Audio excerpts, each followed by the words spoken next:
Olá, Carlos. Como é que a nossa mente atua no nosso corpo físico? Bom, a mente, digamos, só tem um único e exclusivo poder. É criativa por natureza. Ela é moldada naturalmente por esse grande poder, que é o poder da criatividade.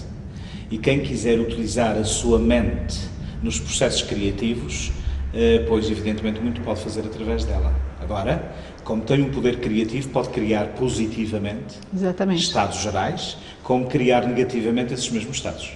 Acontece que a bipolaridade da existência é muito contida e restritivamente entendida como bem, mal, positivo, negativo, sol, lua, noite, dia, etc. Portanto, nós estamos habituados a ver a vida por esse prisma bipolar, bipartida. Dicotomia, né? Uma dicotomia contínua e com pouca facilidade para preenchermos os espaços. Aí, por isso, na palavra compaixão e compassividade, podíamos traduzi-la, como eu sempre tento traduzir, de bom senso. Ou seja, unir o hemisfério esquerdo ao hemisfério direito, a noite ao dia, o sol à lua, e fazermos uma vida um pouco mais gozosa do que aquela que é sermos perseguidos pela dicotomia da presença contínua do negativo e do positivo, do mal e do bem, etc, etc. Obrigar-nos a isso, não é? Porque nós nos obrigamos aqui, se é bom tem que ter mal. Faz parte da higienização mental.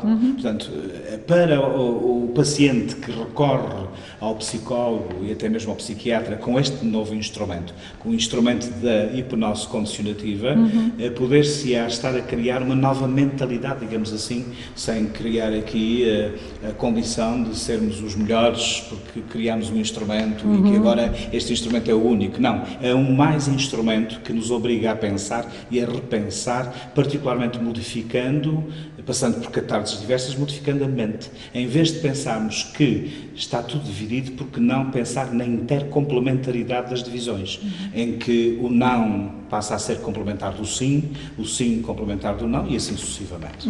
Mas, portanto, a nossa mente pode produzir estados físicos? Muito bem, psicossomaticamente. Eis aí a razão de ter nascido há 30, 40 anos atrás a terminologia psicossoma, em que a medicina convencional alopática não se debruça muito, porque de psicossomatismo passa para a psiquiatria e o homem esvai-se exatamente nessa atribulada missão de procurar-se, mas no fundo ele está fugindo dele mesmo. Ora, o que é que acontece com esta nova forma de visualizarmos as coisas?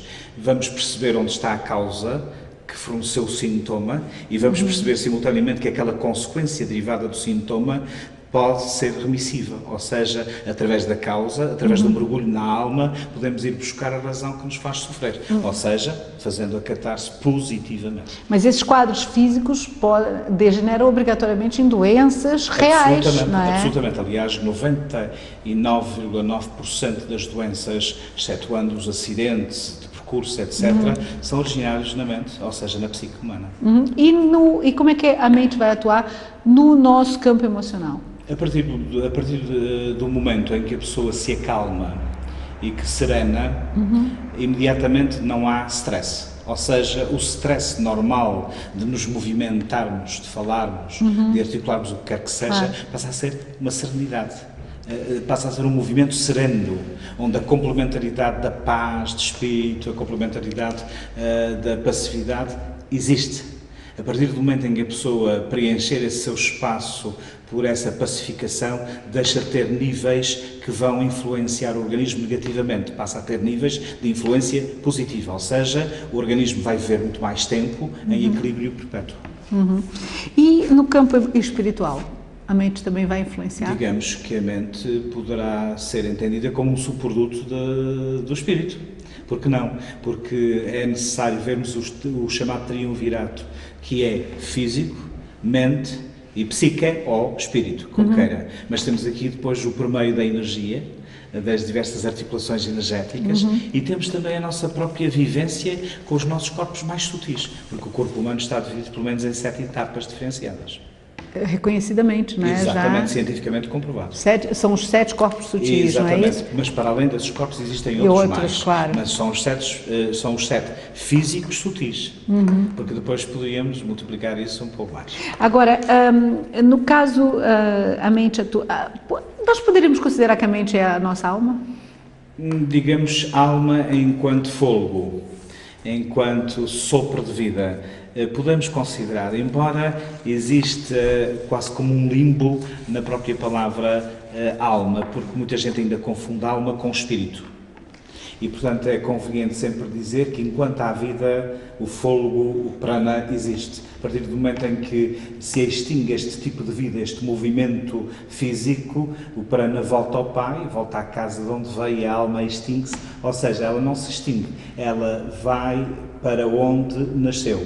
Agora, o campo mental do consciente espiritual é diferenciado. Essa volta para um outro reino e passa por outras transformações que não competem ao programa neste momento. Mas sabe que é interessantíssimo, eu vou por aí outra vez, desculpe lá.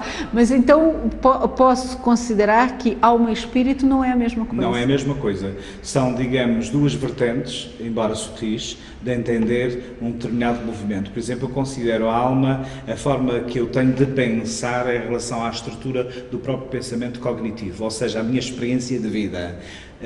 A alma está muito restrita ao aspecto do ego, da persona, enquanto que o espírito é muito mais dinâmico no sentido de descentralizar a persona e diluí-la na sede própria do ser. Portanto, entre o ser e o haver do ego e o ser do espírito, existe uma diferença. Contudo, são dois compostos que se podem misturar enquanto existimos, e por isso é que viemos aqui ao mundo para aprender a coexistir.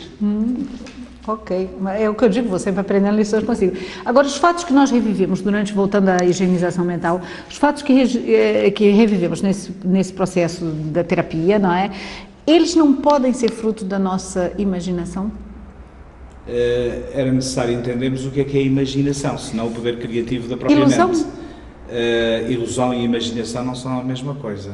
Portanto, iludido é estar desorientado sobre um facto ou um evento que parece real e não é bem assim.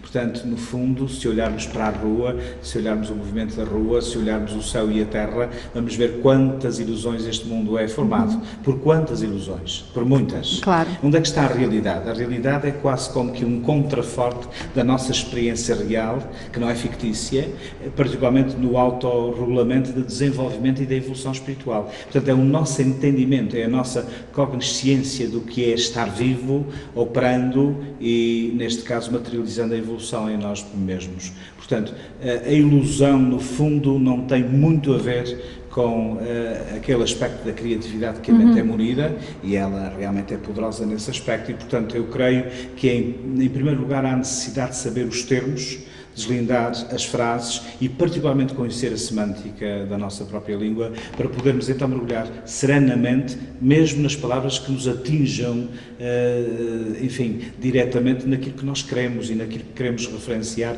através da língua que nós falamos, que nem sempre é completa, como sabe. Ok, obrigada, Carlos.